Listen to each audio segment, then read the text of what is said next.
So we're saying you're trying at the beginning to...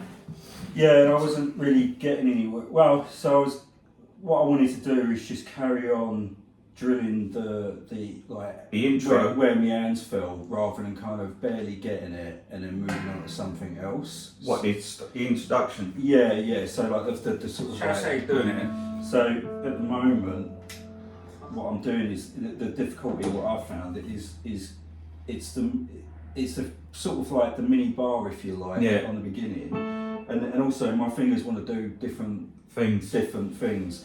So all I've been doing really slowly is just over and again.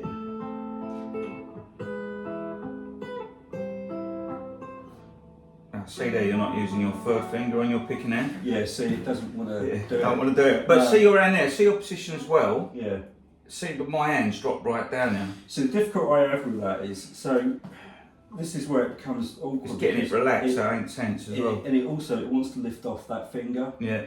So if I move it forward, you can see that finger wants to come off. So I sort of found an happy medium, but it's just... That's good, it's good at an angle, that works. It's just, yeah, so when I do, like I was learning stuff with little mini versions of this, like, you know, and yeah, just trying to...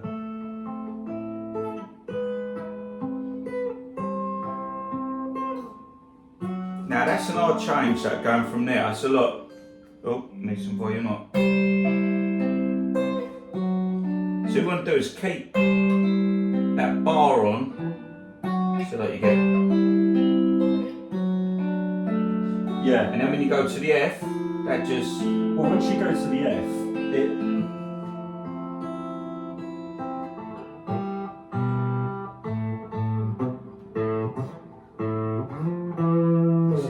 It becomes a bit. Once you get to the F, it all becomes a little bit easier. It's these initial bits, because it just feels like a bit of an awkward sort of. Yeah, and that's it. See this wrist here. It's got relaxing. That's a. Yeah. It's very... Same thing. Get your hand out. Like, this is the way to do it to get used to it. Hold your hand out flat like that, and just bring it in front of the guitar like that. So it's flat. Drop your hand right now. See, that's. I find that really. And that way, look, you can get all that. Whereas, obviously, when you're bending up with strings, your thumb comes over the top. But we want it so this hand is right down if you can. And look, when I do the bar, same thing, and you can hug, as long as that's covering all them frets. Yeah. That's the slide. And make sure you're using thumb, first, second, and third finger. Yeah, that bit I find hard, because my fingers want to do their own. You've got used to doing that, and that's a habit, but we'll get into doing it. Yeah. Also, plus I did read that John Mayer does his own thing, so I thought... Well, if John Mayer does it, it's alright. But then I realised I'm not John Mayer, so... Yeah, so... Yeah, I mean, more rules are meant to be broken as well. Just, I mean, and also our hands are all different shapes, so what you can do, I can't do, etc. Do you know what I mean? Vice versa. That's it.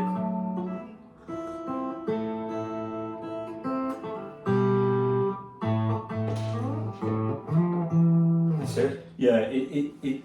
Did you do the next bit as well? No, so I didn't even bother.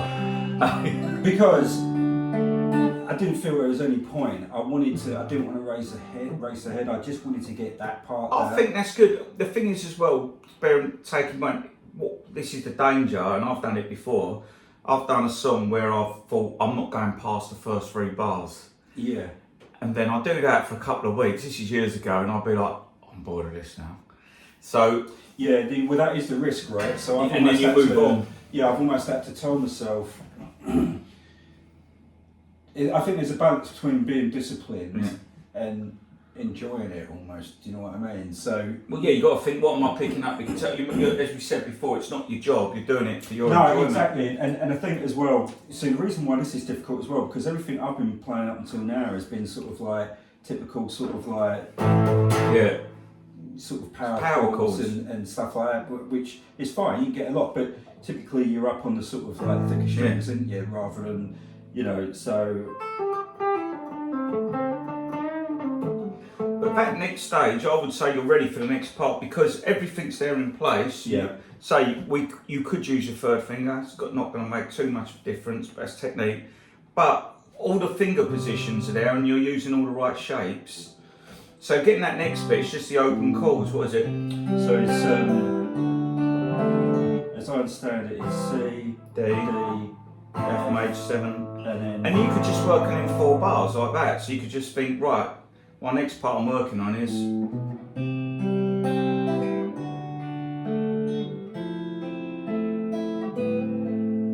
Yeah. So just getting that. Because actually the funny thing was I knew what the chord, because as I understand it, you've got C, D, F major 7, A minor, and then you. C. That's it, and when you got that. Yeah, it just gives it that little. Yeah. So look, you got C.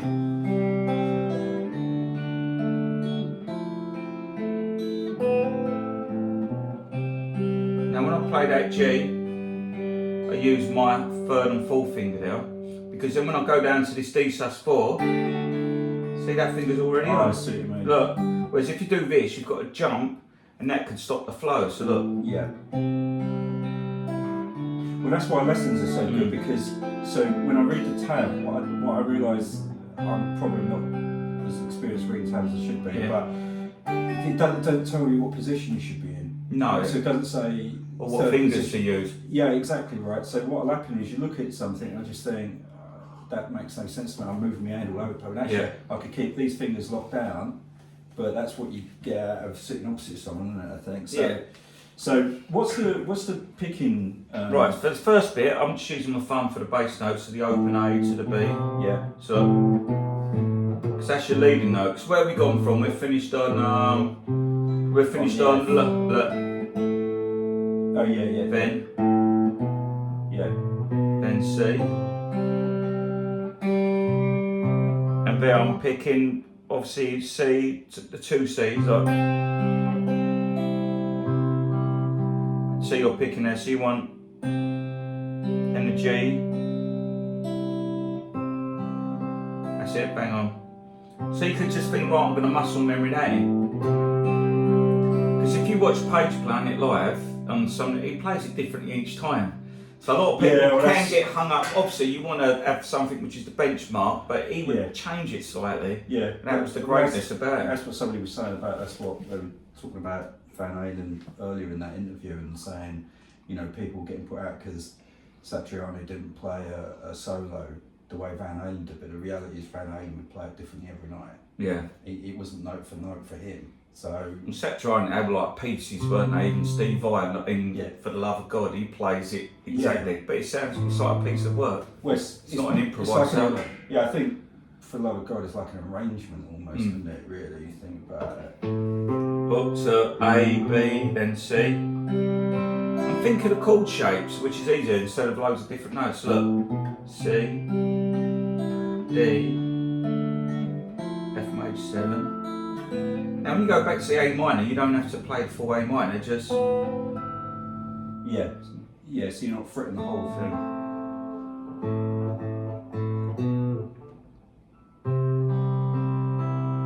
And then D.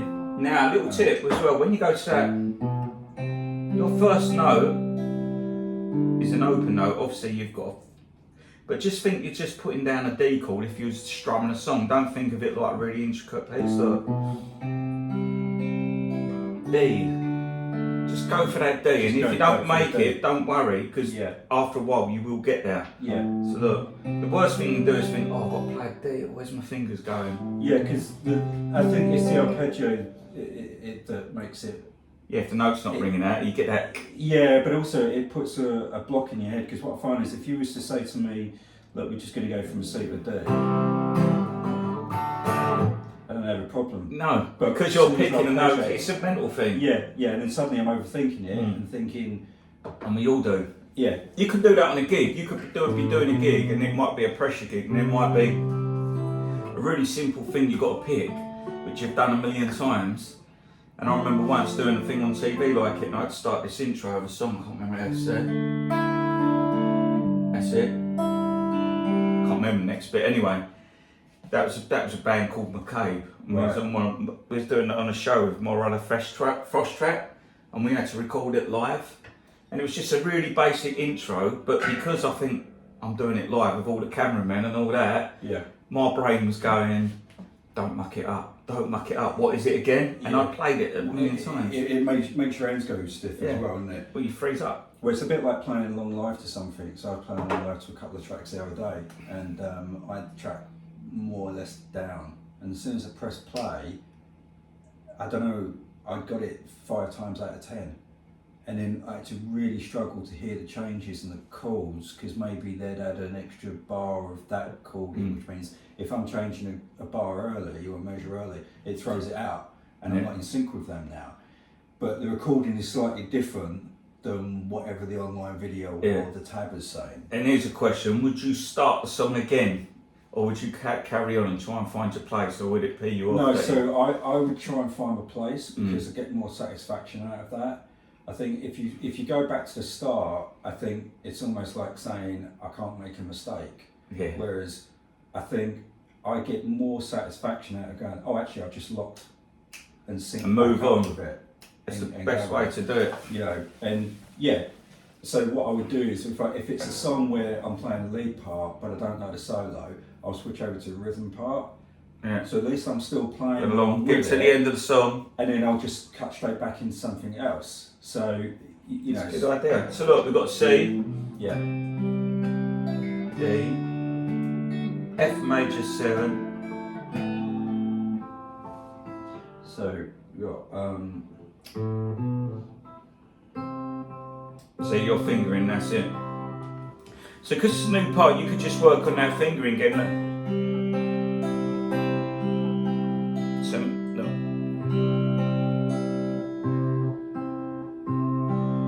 Oh, and commit, look at your hand, what it's doing, because when people finger pick, I find this a lot of the time, this is like they've pushed random mode.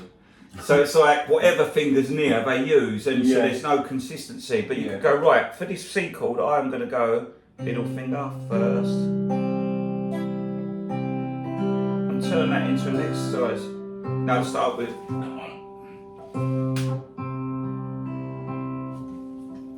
See, then pick just all the way down. That's it. right, gotcha.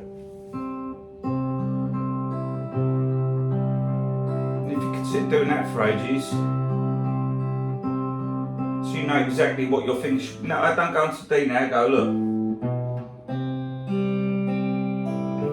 So you go back a step and add it in. Look at that. This one up.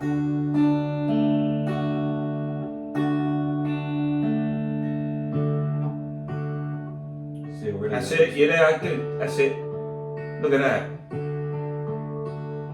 Now you're using the right fingers. So now you go back, and I go back to, and take it a little bit slower, look, so you can see what your fingers are doing.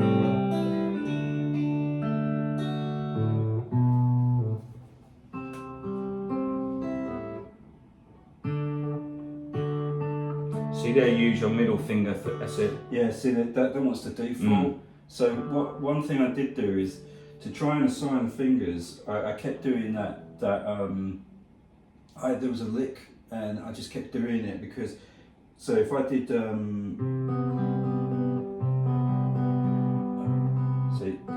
my fingers are going blind.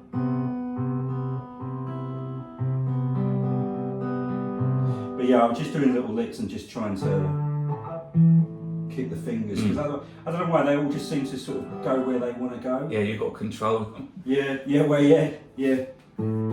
I'll tell you a little story. When I first started doing it, I had some classical lessons, because I was doing everything with this thing, just my thumb and first finger.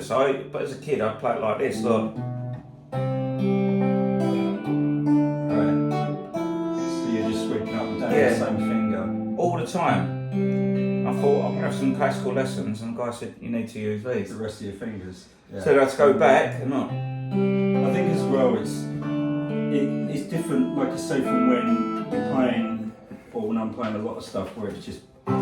It's a different style, ain't it? Yeah. And you're using your pick then as well, so. Because, yeah, exactly. So you can dig in and you can get past that. And also, to be honest with you, I mean, I'm sure many people can, but like if I play like, if I play a B power chord and I take you can almost kind of lower that down and sort of mute that a bit. You can get away. I know you can get away with a lot. Do you know what I Playing mean? power chord. Yeah, if you're rocking out.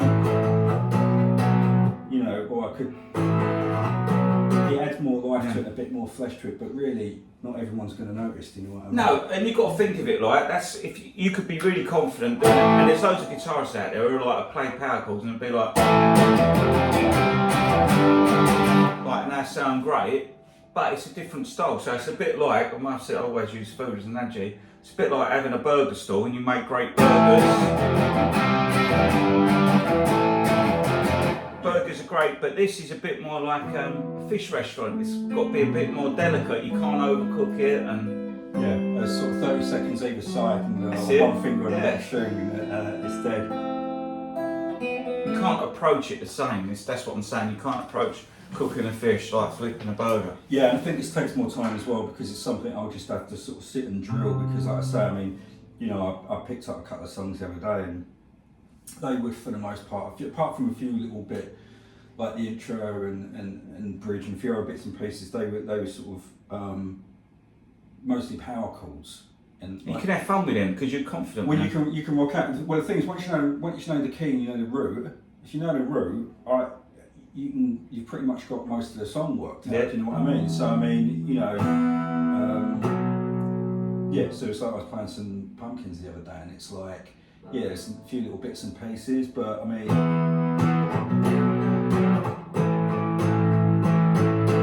you know, and you can move around the neck and you can enjoy it. And say have that as your playing box. So if you're in the mood for guitar, you got.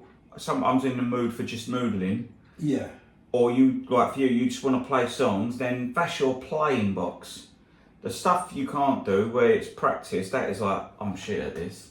And that is the stuff where that's the stuff where you got to just accept you've got to work on it. Yeah, which I don't mind doing. No. I think you've got to have both because like I say, so when I hit a block, this is what I was typically doing. So when I was doing sort of like, you know, the intro piece.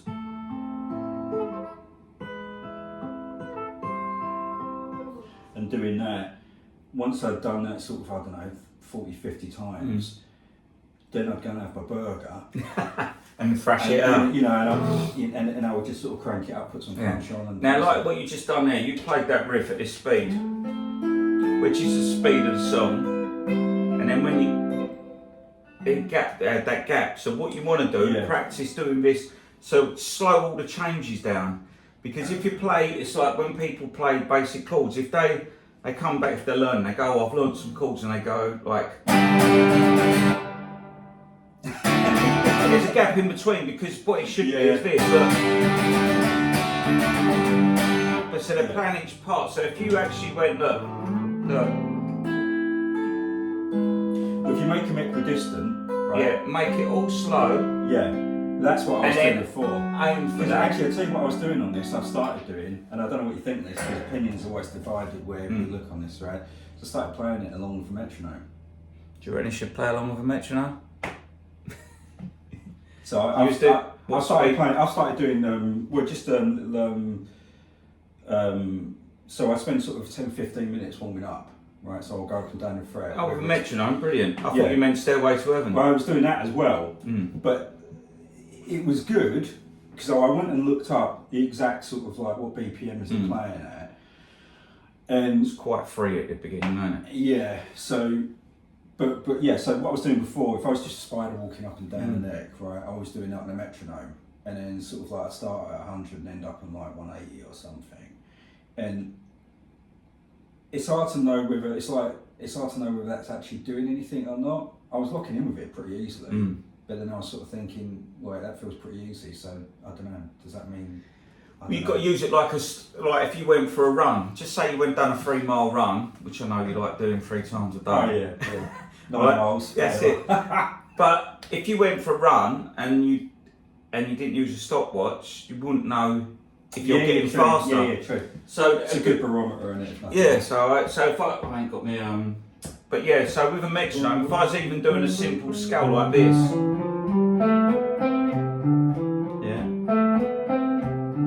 I'd get comfortable at that speed, Yeah. and then I would knock it up, say a Which few is what I was- BPM. Yeah. Or what I might do is knock it up to 10 BPM. Go, oh, I can't do this. Well, that, So I then was that trying to feels like find my my target threshold. then. So Yeah. even if I was doing something really basic, so I do everybody's friend, right? I do like the minor pentatonic, but I do it in every key all the way down. And then so I think I got to like, I got to 150 and thought, this is really not that hard actually. And then I think I got to like 170, 180 and I thought, In all the positions or just the one position? So obviously anything further down is a lot easier, right? Yeah. Because it's just smaller distances. But on this particular neck, it wasn't too bad. But obviously, I find the further up you get, the slower you play. It might only be 5 BPM or 10 BPM. But then what I would do is I'd notch it to see how close I could get to the next one. And you, to be fair, actually, it must pay off because even doing little licks, I notice, I think, oh, actually, that was pretty swift and Yeah, well, if you good, play you know. the same lick in every position over the fretboard, Yeah. like it might even be something like that, going like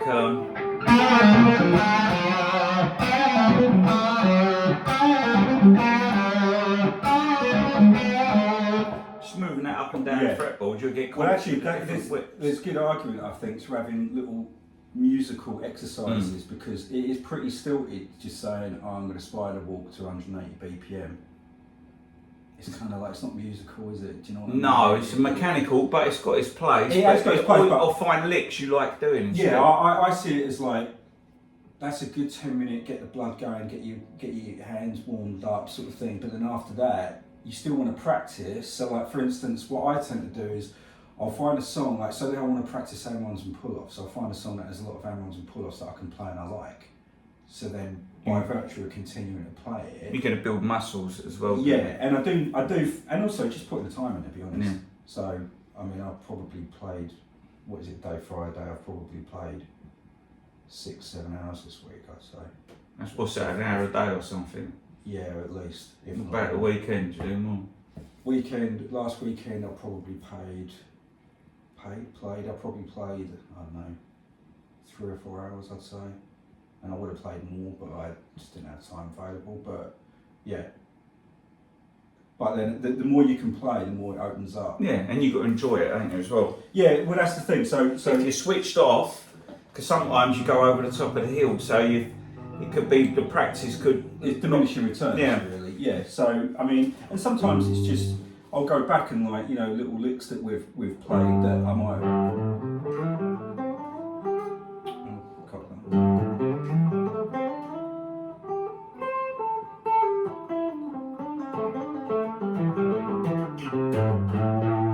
Just get your fingers loosened. Yeah, just to sort of move around, you know. But yeah.